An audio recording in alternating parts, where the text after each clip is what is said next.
Everybody, here we are again, another day back at it at 30+ degree slopes. So we're having some serious fun.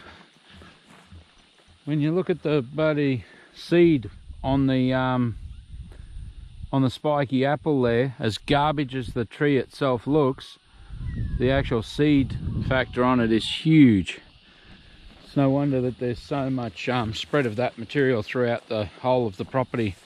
Once you let those guys start to get going, they really have a very prolific effect on the terrain and what happens next as they multiply throughout the area. But then, you know, that's one of the things on this particular property in this particular area, is that the levels that are being dealt with are very, very severe. So, you know, as much as I feel sorry for people, you're still stuck in a situation where it's been left get to this stage and it's difficult choices to be able to deal with it, just the sheer volume of the material.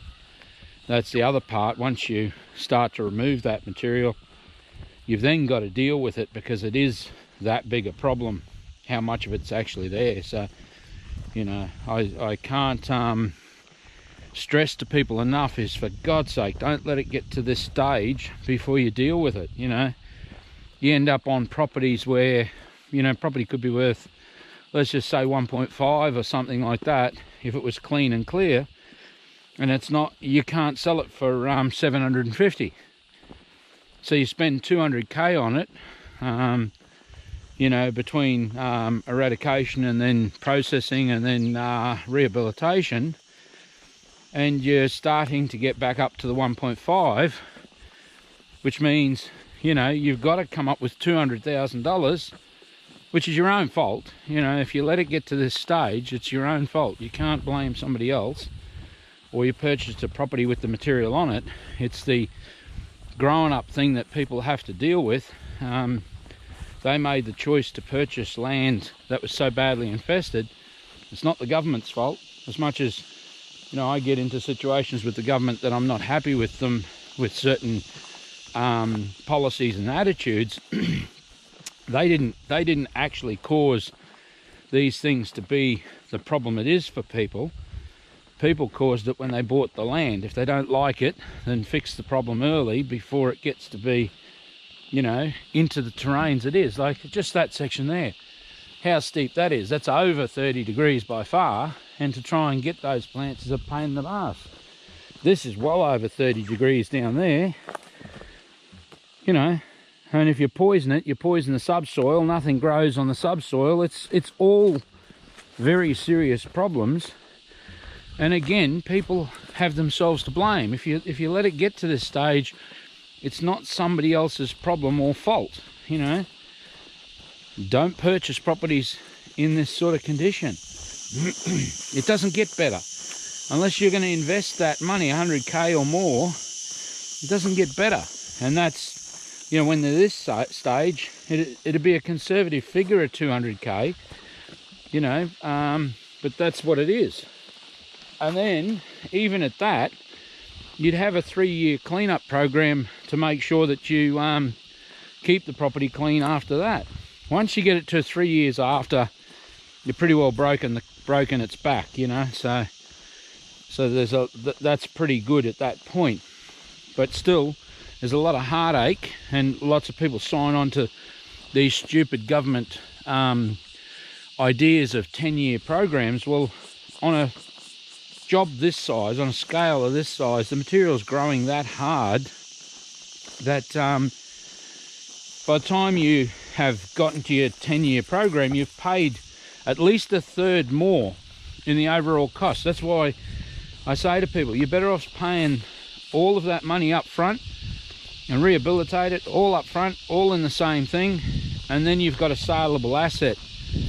Whereas the other way around, you can't sell the property for half of what it's worth, and if the bank forecloses or they get really serious about it and won't lend you the money to deal with it, whatever they can sell the property for is what it's going to be sold for.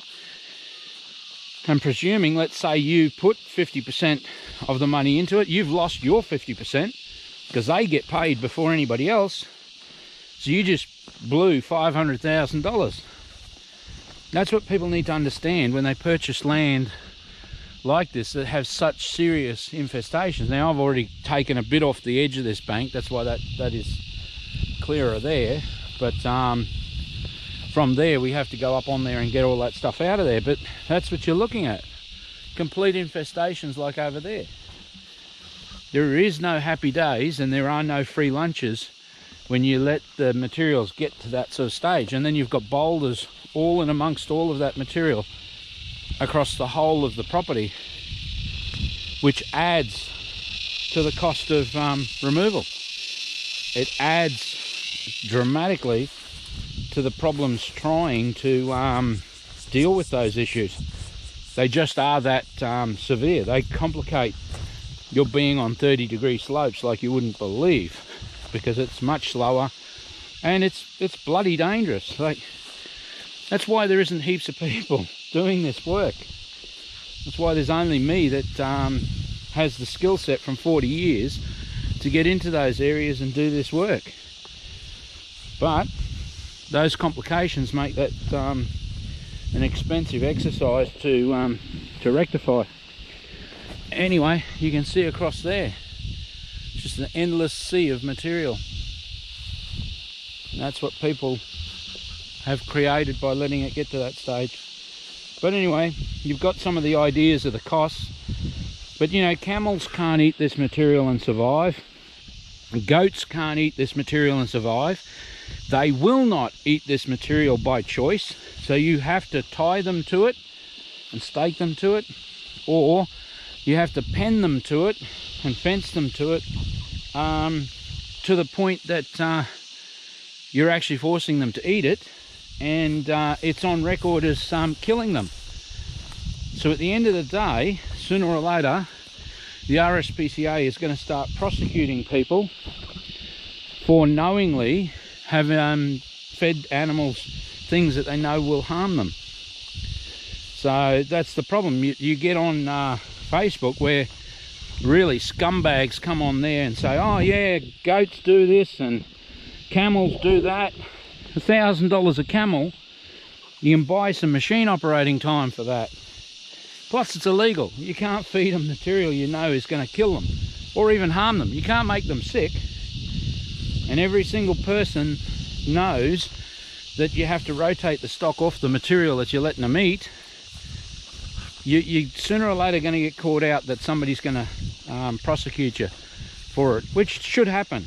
Until we have a few prosecutions, animals aren't going to get a fair deal, and it's criminal what has been done to them on many occasions. So that's basically it. So here we are in another section where we've already taken the material off and stacked it up ready for processing.